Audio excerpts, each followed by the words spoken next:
Assalamualaikum, ketemu lagi di Syihab dan Syihab. Di episode ini saya di rumah Abi Quraisy dan kita akan kedatangan tamu dari Rembang, Jawa Tengah, Kiai Haji Bahaudin Nur Salim atau yang akrab disapa Gus Baha. Dan di rumah Abi saya juga udah ngajak keponakan-keponakan dan ngajak Izzat tuh. Ada Izzat, ada Fatih, ada Nisrin. Seru banget, kita mau ngobrol-ngobrol sama Abi, sama Gus Baha, dan kita juga udah nampung pertanyaan dari teman-teman. Pertanyaan ada yang masuk banyak banget, jadi nanti mudah-mudahan sempat kita sampaikan ke Abi dan ke Gus Baha dan kita jawab sama-sama.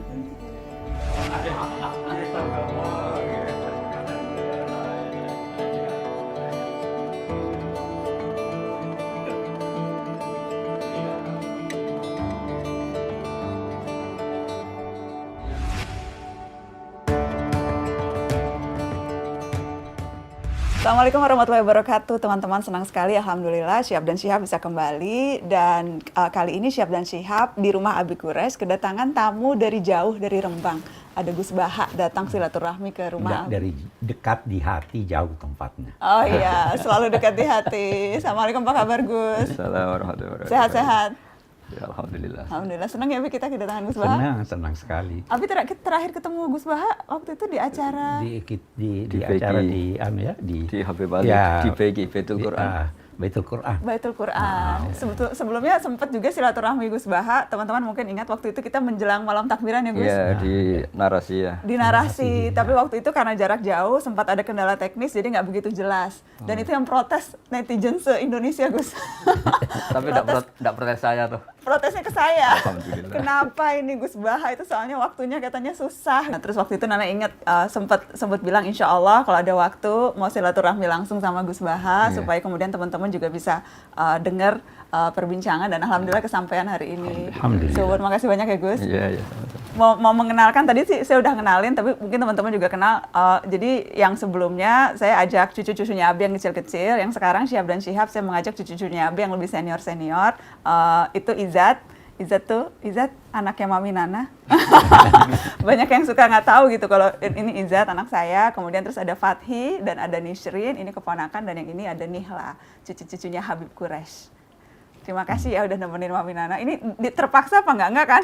Enggak dong, seneng dong bisa ketemu sama Gus Baha, bisa ngobrol-ngobrol sama Gus Baha dan sama Abi. Banyak banget yang udah nitip pertanyaan untuk ditanya ke Abi dan ke Gus Baha. Tapi sebelum kita jawab pertanyaan dari netizen, mungkin mau kenal Gus Baha lebih jauh dan lebih dekat Gus. Walaupun sudah terkenal tapi banyak yang juga masih penasaran gitu. Gus Baha kemana-mana sarungan, gaya nyantri gitu. Tapi di YouTube-nya selalu yang nonton ratusan ribu sampai jutaan gitu. Pokoknya bintang YouTube, kalau ustadznya YouTube tuh Gus Baha.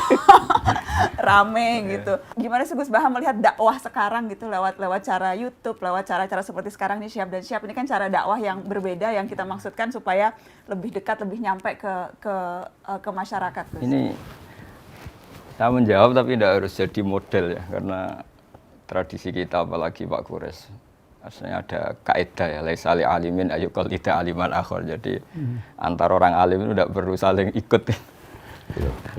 Ini saya cerita sedikit. Sebenarnya mulai kecil karena bapak saya, mbah-mbah saya itu terkenal wali. Jadi cita-cita saya itu ingin jadi wali. Artinya wali itu orang yang dekat Allah. Nah, di antara kedekatan mereka kepada Allah, di antaranya adalah cara melihat Allah itu begitu jelas. Misalnya ketika Nabi Ibrahim disuruh Allah supaya menyampaikan kewajiban haji, wa'adzin finnasi bil haji ya'tuka rijalan itu. Saya bisa apa? Suara saya terbatas ya Allah. Terus kata Allah, sudah sampaikan saja, nanti saya yang menyampaikan, kata Allah. Orang seluruh dunia dengar yang ditakdir haji bisa haji. Artinya ketika saya melihat kenabian itu harus dimaklumatkan. Dan dalam hadis qudsi Allah ngendikan kuntu kanzan makhfiyan fa'aradtu an u'rafa fa khalaqtul khalqa liya'rifuni. Jadi kata Allah, saya ini sebenarnya tidak butuh makhluk, cuma harus orang kenal saya. Saya menciptakan, masa mereka tidak kenal saya. Maka saya menciptakan makhluk untuk kenal saya. Jadi komitmen hati saya itu hanya ingin mengenalkan ajaran Allah ini indah, ajaran Allah ini solusi. Saya tidak pernah kepikiran kalau itu jadi viral atau jadi terkenal. Sampai sekarang pun saya tidak tahu kalau itu terkenal. Saya tidak punya WA juga nggak mau dengar. Nggak punya WA Gus? Nggak punya sampai sekarang, nggak punya, hanya lewat adik itu. Akhirnya ketika dengar-dengar katanya saya terkenal, banyak yang ngaji itu, terus ingat cerita Nabi Ibrahim tadi Pak Quraisy, bahwa Allah lah yang menyampaikan itu. Iya. Sehingga nggak perlu jadi beban saya harus parlente atau harus gaya, harus apalah. Ya saya tetap biasa seperti ini. Karena ini pakaian yang saya kenal, saya merasa nyaman. Syukur-syukur ini mewakili bilisani kaumi karena saya orang Indonesia. Bisa lagi gitu. Jadi sudah lengkap. Tapi yang jelas itulah kira-kira. Jadi keinginan saya menerangkan hukumnya Allah itu enggak saya ingin dikenal, tapi supaya hukum Allah itu dikenali, difahami. Contoh yang paling mudah banyaklah dosen-dosen Jogja ngaji saya itu termasuk UGM. Kemarin UGM juga ngaji saya sebelum narasi ya. Itu saya mungkin barokahnya baca banyak ya. Mungkin Pak Kures lebih tahu saya baca banyak. Saya menghidupkan ilmu-ilmu Al-Quran yang mungkin orang lain sudah nganggap itu enggak penting. Yaitu tadi, bahwa kebenaran itu dimulai dari diperkenalkan. Yuzhirahu ala dini kulli. Jadi orang tahu kalau itu bidan ya karena ada tulisan ini bidan, ini dokter gigi, ini toko apa ya, Onderdale, toko TV. Kenapa kita tidak memperkenalkan Allah? Padahal Allah ini zat paling penting. Makanya banyak ulama mengartikan illa liya'budun illa liya'rifuni. Sebab mereka kenal kami, kenal Allah. Sehingga saya nyaman saja ketika terkenal apa tidak terkenal, ketika saya sudah memaklumatkan ilmunya Allah, sudah menghilangkan dosa kitmanul ilmi, ya sudah saya nyaman.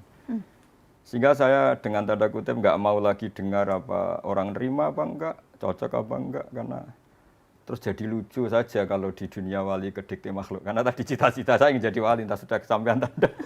Jadi terbiasa nggak boleh didikte makhluk. Kalau Allah merintahkan nerangkan, ya nerangkan saja, nggak usah tersiksa reaksi publik kayak apa. Tapi keinginan itu berarti dari kecil? Karena memang karena tradisinya seperti itu. Tradisinya kan kalau ngaji, mungkin Pak Kures lebih tahu, kitmanul ilmi itu dosa, menyembunyikan ilmu itu dosa. Kalau ada ilmu harus diajarkan. Sehingga ketika saya mondok di Sarang sudah banyak satu kelas saya yang kalau ketemu saya itu cium tangan, tak tanya kenapa.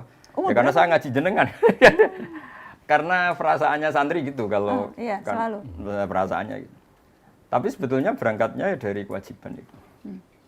Ketika Kiai Hamid Pasuruan terkenal lali, Pak Kures tahu banyak Kiai Hamid Pasuruan. Itu kan sepupu sama mbah saya. Itu ketika beliau terkenal, banyak yang sowan, banyak yang menghormati. Beliau itu menangis. Ketika ditanya sama Bapak, kenapa engkau menangis? Saya ini soleh itu untuk diri saya sendiri. Saya sering jamaah, sering melakukan kebaikan untuk diri saya sendiri. Tapi kenapa mereka menghormati saya? Jangan-jangan ini mendikte saya untuk sudah dari ingat Allah betul, sekarang harus ingat makhluk itu. Tapi kembali lagi mereka umatnya Rasulullah SAW yang harus dibina, yang harus didekatin. Sehingga mereka ya nyaman lagi atas perintah Allah itu. Ya kira-kira gitulah, setidaknya pas saya baik, pas Bikol bin Salim itu cara berpikir saya seperti itu. Tapi ya saya manusia mungkin kadang-kadang kebawa euforia atau tertekan atau nervous. Tapi itu bawaan manusia. Kalau secara ilmu saya seperti itu, nggak lebih, nggak kurang. Ya saya kira demikian. Ya, Ada dua tadi ingin komentari ini. Yang pertama, jangan beranggapan bahwa wali, kita biasa dengar ya wali, itu syaratnya harus ada kekeramatannya. Kekeramatan itu artinya ilmu. Ya kan, waktu Adam diciptakan itu diberi ilmu, malaikat sujud karena dia punya ilmu. Karena itu kata Imam Ghazali, illam yakunil alim huwal wali falastu adri manil wali. Kalau bukan orang alim itu yang dinamai wali, saya tidak tahu lagi siapa wali. Nah, sekarang banyak orang tuh hubung-hubungkan ada keramatnya ini. Itu ada, tapi bukan itu syaratnya. Syaratnya itu ilmu, diamalkan, dan tadi yang kedua, wa ma 'alaika illal balagh. Tugasmu hanya menyampaikan. Nah, penyampaian yang menjadikan orang simpati, yang menjadikan orang hormat, yang menggambarkan sifat-sifat Tuhan, sifat al-jamal, sifat keindahannya, sifat kebaikannya.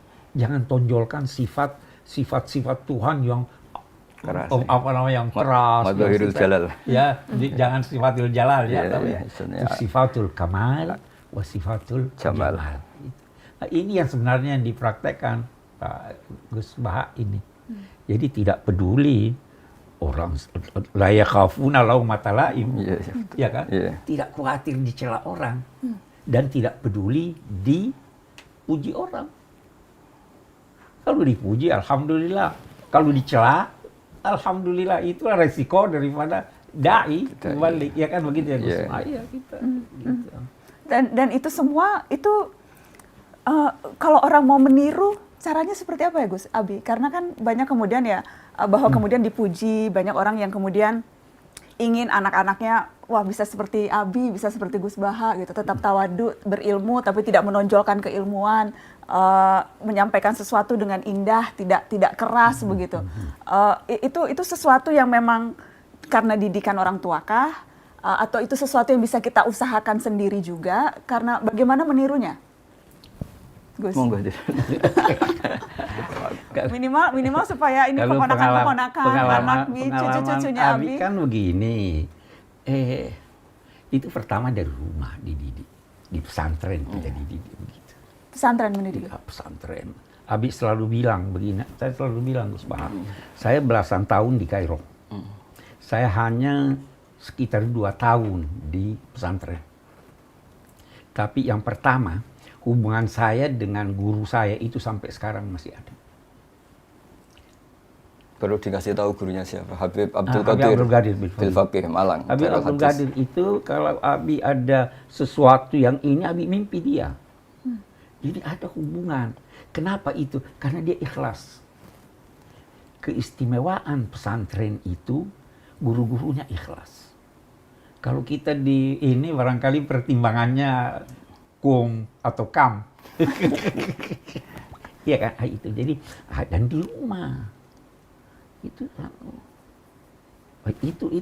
dari pendidikan, keikhlasan mengajar, keikhlasan ikut, hormat. Apa yang Abi ingat di pesantren 2 tahun Abi di pesantren, tapi mengingatnya bahkan lebih dari belasan tahun Abi di Kairo? Iya, yang paling Abi rasakan itu keikhlasannya. Menegur tanpa marah. Ya toh, mengajar tanpa pamrih. Ya itu yang paling jelas itu. Apa Gus keistimewaan pesantren, santri, orang yang nyantri itu keikhlasan tadi dan apa yang berbeda begitu, yang betul-betul digembleng santri-santri kita? Jadi apa ya? Jadi ada adzauqus salim, rasa yang masih orisinil. Jadi cerita-cerita wali itu unik-unik, Mbak Najwa. Jadi misalnya ada seorang wali makan satu piring terus beliau kenyang. Melihat istrinya makan satu piring ya kenyang, terus beliau bilang, wah kalau untuk kenyang, untuk bertahan hidup hanya satu piring, kenapa saya harus korupsi, kenapa saya harus rakus. Terus ketika dia tidur, meskipun punya kamar 5 ya tidur di satu kamar. Ketika punya beras 1 pintal yang makan 1 piring, kenapa saya harus punya berlebih kamar toh? Saya tidur ya di 1 kamar cukup. Jadi melihat kehidupan yang normal tapi menjadi hal yang luar biasa. Bapak itu kalau ngajarin saya misalnya ada orang di pasar itu nerima transaksi 5.000, 10.000 sudah bilang alhamdulillah. Terus saya ini malu, saya sering punya uang jutaan, tidak mesti bisa bilang alhamdulillah. Ini orang awam, orang kebanyakan semudah itu syukur. Jadi sebetulnya didikan kita ini nganggep yang pokok itu ya pokok, yang sekunder. Sehingga dari tradisi pokok ini apa saja kayak berlebih. Saya sampai sekarang sering bilang ke istri saya, ke anak-anak, andai kan saya punya uang hanya 1 juta itu sudah kaya raya. Karena bayangkan hidup hanya sehari. Ke anak katamu tuh hutan, kamu bisa aja mati besok itu. Jadi ya sudah gitu, itu tradisi keluarga kita, tradisi. Sehingga hidup itu nyaman saja. Ya jadi nggak wayulhihimul amal, tidak alhaakumut takatsur ya, karena melihat hidup itu ya sederhana. Jadi misalnya saya ketemu Pak Kures ya ini ketemu orang sepuh, sowan orang alim, enggak muluk-muluk terus apa efek dari itu misalnya terkenal dia apa itu enggak ngefek, karena ya hukumnya Allah dengan saya ketika berhadapan orang sepuh ya harus takzim, harus hormat. Sudah ada lebih dari itu. Sehingga nyaman karena enggak kebawa angen-angen itu. Terus banyak akses, banyak koneksi ribet. Bisa wayulhihimul amal, bisa dilenakan oleh banyak angen-angen. Yang seperti Abi bilang itu, Abi yang bersyukur itu ketika menerima sesuatu dirasa banyak, tapi ketika memberi sesuatu selalu merasa itu sedikit. Sedikit ya. Nah, masih ingat Itu arti syukur. Jadi masyhur itu maqalla wa kafa khairun mimma katsura wa alha. Jadi sedikit tapi cukup, lebih baik banyak tapi wa alhama. Jadi kan kita lupa Karena diri. memang sebenarnya kebutuhan kita tidak banyak. Kebutuhan kita tidak banyak. Itu ada orang pernah merasa sedih, kehilangan jabatan. Dia dipanggil. Coba lihat banyaknya orang nggak punya jabatan masih ketawa. Tahu ya betul. Ya kan? Coba lihat banyaknya orang yang miskin masih hidup bahagia. Penyebabnya kamu sedih itu dirimu. Coba lihat setelah beberapa lama kamu kembali normal. Iya. Jadi kita itu sebenarnya. Nah, hal-hal yang begini yang diajar di pesantren. Boleh jadi itu tidak diajar di universitas. Ya. Nah, itu sebabnya kalau dalam agama akal harus diasah. Tapi hati juga harus diasah. Letakkan sedikit rasa di akalmu supaya dia lurus. Letakkan juga sedikit akal di perasaanmu supaya dia di pesantren itu. Saya nggak tahu sekarang, ya toh. Tapi yang saya alami begitu. Jadi dididik dengan akal, terus hati diasah. Ada wirid, ada ini itu kan sebenarnya untuk mengasah hati. Jadi Amalan-amalan yang bergabung dilakukan. kita ini manusia jiwa dan raga, akal dan rasa harus menyatu semuanya. Jangan ini. Jangan salah satu dominan. Kalau lagi jatuh cinta tuh biasanya karena banyak remaja jatuh cinta yang dominan biasanya rasa, akal nggak apa-apa itu ya? Nggak apa-apa, tapi akal itu, rasa itu bisa mengalahkan akal.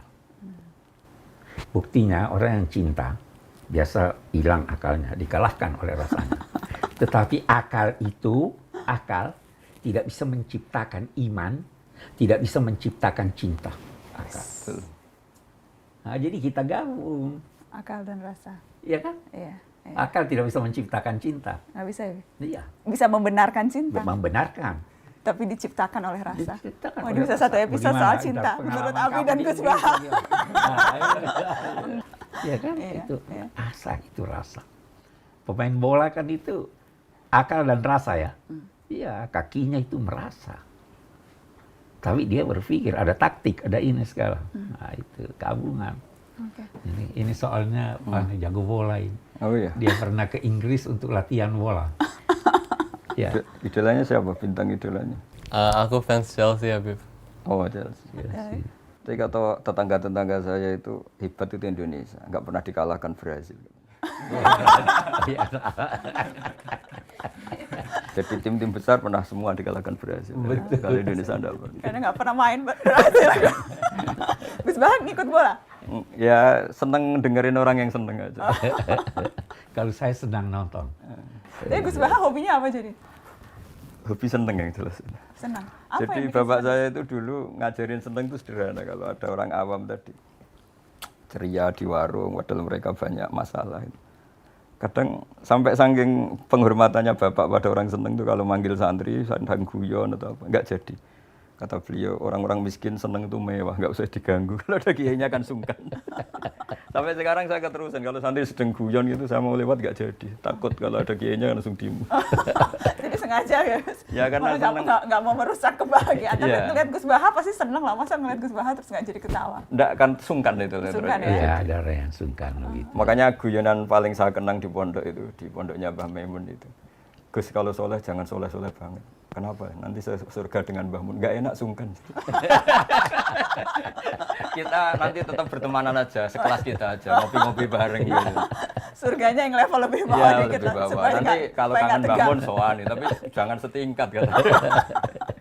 Jadi itu pesantren. Jadi guyon yang ringan, ilmiah tapi bikin ceria. Jadi itu kan kayak zaman sahabat ada Nuaiman, di khazanah kita ada Abu Nuwas ya, Iya. atau Abu Nawas. Itu ceria. Jadi ringan tapi mendidik. Jadi di antara kenangan saya di pesantren itu kalau antri di kamar kecil itu, Yang paling dihormati di pondok itu kan 2 Gus sama Kiai. Tapi Gus itu anaknya Kiai. Sehingga kalau antri itu ditanya, dok, nggak usah ditunggu, saya Gus. Maksudnya supaya nggak didok karena antri. Terus kata yang dok, samalah Kiai. Untuk menteror itu. Jadi apa ya, suftoh kalau dalam bahasa habaib atau muzah itu ceria sekali. Nah ceria itu di kitab Ihya diterangkan Qutbuddin al-istilzat bil mubahat itu Qutbuddin. Nanti pada akhirnya menikmati hal yang dibolehkan Allah itu punjeri agama, itu pokok beragama. Iya. Karena kita ini sudah capek.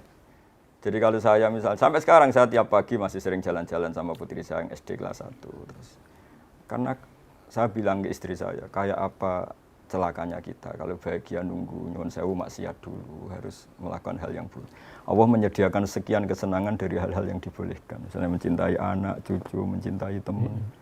Dan itu guru-guru kita ngajari itu, sehingga rata-rata kiai itu suka guyon, suka santai, supaya mencukupkan diri, tidak perlu senang dengan hal-hal yang dilarang oleh Allah.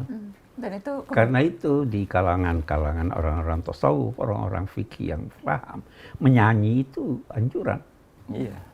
Ya karena itu menyenangkan kan. Ya itu Habib Soleh Tanggul itu, karena lagunya menggugah hati, kalimat-kalimatnya mencerahkan. Yang tidak boleh itu kalau nyanyiannya lenggak-lenggok yang tidak benar, liriknya salah, itu yang tidak boleh. Tapi kalau liriknya bagus, itu ya, hati itu menjadi senang kalau mata melihat yang indah, telinga mendengar yang indah. Dan itu melahirkan dorongan untuk bergeraknya fisik. ya, Kalau dengar lagu dangdut bagaimana? minimal jempol goyang. Iya, paling tidak tangannya begini. Pengaruh nyanyian suara ke ini. Nah, itu sebabnya dilarang bersuara keras. Jangan teriak-teriak. Inna angkaral aswati la sautul hamir. Jangan teriak-teriak. Nah, kita diajar tuh di pesantren.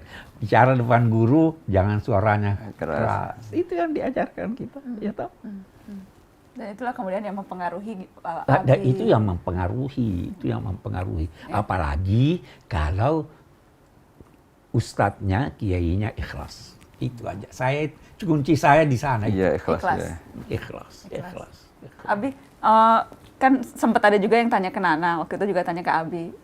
Cucu-cucunya Abi kira-kira ada yang meneruskan jadi seperti Abi nggak jadi pendidik? Ini kan sekarang kan mereka belajarnya kan belum ada yang spesifik belajar agama. Abi, apalagi Nana kan juga nggak, Kaela juga nggak gitu, Ahmad, Caca, Hala gitu. Abi ada rasa kecewa nggak? Tidak. Walaupun kita nggak meneruskan. Walaupun.